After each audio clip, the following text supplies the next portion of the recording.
तो आज हम यहाँ पे पढ़ेंगे रेस्पिरेशन के बारे में कि रेस्पिरेशन होता क्या है। तो रेस्पिरेशन यहाँ पे होता है अगर जिस प्रोसेस के द्वारा फूड में से एनर्जी रिलीज हो उसको यहाँ पे क्या बोला जाता है, रेस्पिरेशन बोला जाता है।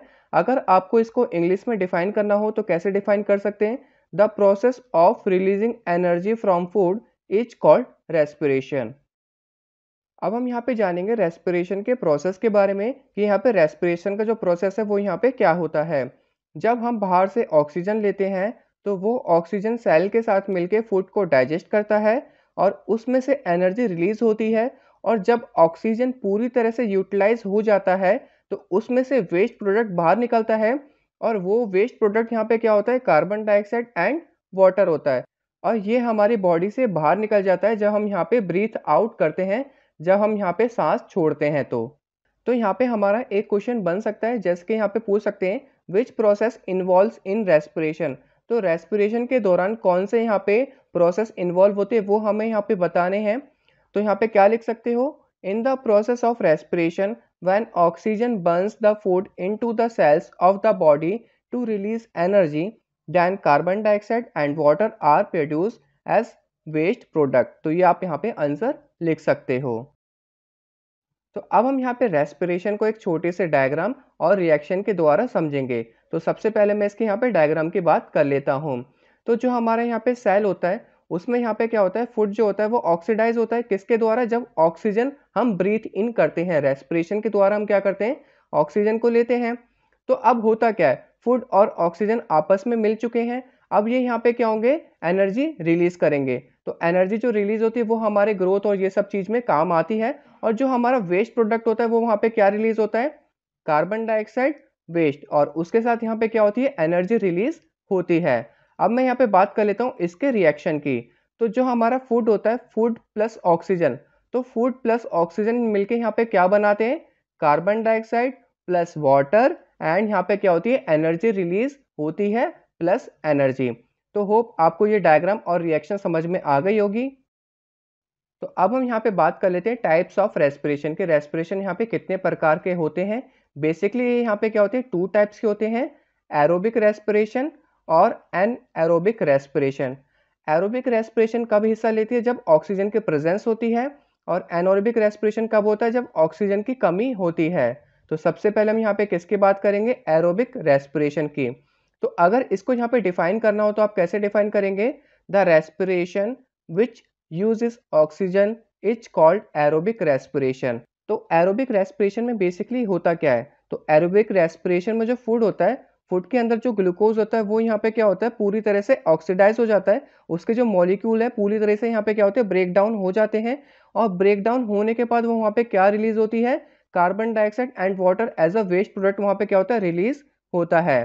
तो अब हम यहाँ पे इसके रिएक्शन की बात कर लेते हैं। तो यहाँ पे जो फूड होता है, फूड में क्या होता है, ग्लूकोज होता है। तो ग्लूकोज यहाँ पे सबसे पहले किस में चेंज होगा, प्रूवेट में चेंज होगा। अब ये प्रूवेट होता क्या है, तो सबसे पहले जो ग्लूकोज होता है without the presence of oxygen, इस प्रोसेस को चेंज करने में यहाँ पे ऑक्सीजन की कोई जरूरत नहीं होती।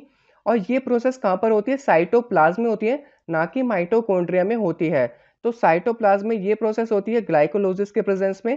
तो यहाँ पे क्या बनाता है, हमारा प्यूरुवेट बनाता है।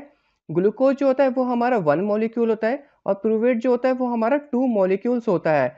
उसके बाद ऑक्सीजन की प्रेजेंस में ये हमारा यहाँ पे क्या बनाता है, कार्बन डाइऑक्साइड प्लस वाटर, जो कि एज अ वेस्ट प्रोडक्ट वहाँ पे क्या होता है, रिलीज होता है। और इसमें हमें पता है कि एनर्जी भी रिलीज होती है जब हमारा फूड ऑक्सीडाइज होता है। तो इसमें जो होती है energy, higher amount of energy release होती है, जो कि यहाँ पे क्या है 38 एटीपी है। और एटीपी हमारा यहाँ पे क्या है, एडिनोसिन ट्राइफॉस्फेट है। और इसमें हायर अमाउंट ऑफ एनर्जी इसलिए रिलीज हो रही है क्योंकि यहाँ पे जो फूड है वो यहाँ पे क्या कंप्लीटली यहाँ पे क्या हो रहा है, ब्रेक डाउन हो रहा है। जो इसके ग्लूकोज के जो मॉलिक्यूल्स है कंप्लीटली यहाँ पे क्या हो रहे हैं, ब्रेक डाउन हो रहे हैं, कंप्लीटली ऑक्सीडाइज हो रहे हैं। जिसके वजह से यहाँ पे क्या है, higher amount of energy release होती है, जो कि यहाँ पे क्या है 38 एटीपी है।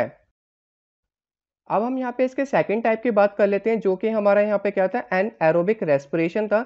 इसको आप यहाँ पे कैसे डिफाइन कर सकते हैं, the respiration which takes place without oxygen. तो ये जो रेस्पिरेशन होती है इसमें ऑक्सीजन की जरूरत ही नहीं पड़ती, उसको यहाँ पे क्या बोलते हैं, एनोरबिक रेस्पिरेशन बोलते हैं। The respiration which takes place without oxygen is called anaerobic respiration. और ये प्रोसेस ज्यादातर कहाँ पर होती है, बैक्टीरिया में होती है, ईस्ट में होती है। और एक कंडीशन ऐसी होती है जहाँ पे ह्यूमन बींग्स में भी होती है, वो मैं आपको आगे बताऊंगा। तो सबसे पहले मैं यहाँ पे इसके रिएक्शन की बात कर लेता हूँ। तो यहाँ पे भी हमारा जो ग्लूकोज होगा वो यहाँ पे क्या होगा, सबसे पहले प्रूवेट में चेंज होगा।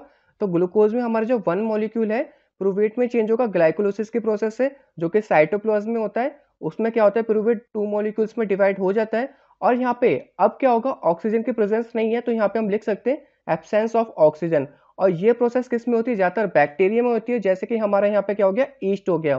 तो ईस्ट यहाँ पे क्या करता है, फर्मेंटेशन की प्रोसेस करता है। ये प्रोसेस को यूज करके क्या बनाता है, वो अल्कोहल बनाता है। तो इस प्रोसेस में हमारे यहाँ पे क्या बन रहा है, अल्कोहल बन रहा है। और जो यहाँ पे C2H5OH है, ये हमारे यहाँ पे क्या है, इथेनॉल है। और इथेनॉल यहाँ पे अल्कोहल की कैटेगरी में ही आता है। और यहाँ पे क्या होगा, कार्बन डाइऑक्साइड रिलीज होगा। और जो एनर्जी रिलीज होगी वो काफी कम अमाउंट में होगी, क्योंकि जो यहाँ पे ग्लूकोज है वो कंप्लीटली यहाँ पे क्या हो रहा है, ऑक्सीडाइज नहीं हो रहा, कंप्लीटली यहाँ पे ब्रेक डाउन नहीं हो रहा, जिसकी वजह से काफी कम अमाउंट में यहाँ पे क्या होगी, एनर्जी रिलीज होगी। और वो होगी यहाँ पे 2 ATP, मतलब 2 एडिनोसिन ट्राइफॉस्फेट। अब हम यहाँ पे बात कर लेते हैं ह्यूमन बींग्स में भी क्या होती है, एनॉर्बिक रेस्पिरेशन की प्रोसेस होती है। कब होती है, जब हम यहाँ पे एक्सरसाइज कर रहे होते हैं या कभी हम यहाँ पे रनिंग कर रहे होते हैं, तो हमारे मसल्स में भी क्या होते हैं, क्रैम्प आ जाते हैं। और वो किस वजह से होता है, वो होता है हमारा एनएरोबिक रेस्पिरेशन की वजह से। और इस प्रोसेस में हमारा यहाँ पे क्या प्रोडक्ट रिलीज होता है, वो हम यहाँ पे रिएक्शन के जरिए जानेंगे। तो यहाँ पे क्या होता है, यहाँ पे भी ग्लूकोज का वन मॉलिक्यूल किस में चेंज होगा, हमारा प्रूवेट में चेंज होगा ग्लाइकोलिसिस की प्रोसेस से, जो कि साइटोप्लाज्म में होता है। और उसके बाद यहाँ पे क्या होगा, अब्सेंस ऑफ ऑक्सीजन की प्रेजेंस में, जो कि यहाँ पे क्या होता है, मसल्स के टिश्यू में होता है। तो वहाँ पे क्या बनता है, बाय प्रोडक्ट हमारा लैक्टिक एसिड बनता है। और जो एटीपी है वो यहाँ पे 2 ही बनेगी। यहाँ पे हमारा जो एनर्जी रिलीज होगा वो यहाँ पे काफी कम होगा। तो होप आपको यहाँ पे एरोबिक रेस्पिरेशन, एनोरोबिक रेस्पिरेशन और रेस्पिरेशन के बारे में अच्छे से समझ में आ गया होगा। अगर आपको ये वीडियो अच्छी लगी तो आप प्लीज़ लाइक, सब्सक्राइब और शेयर कर दीजिएगा। Thanks for watching.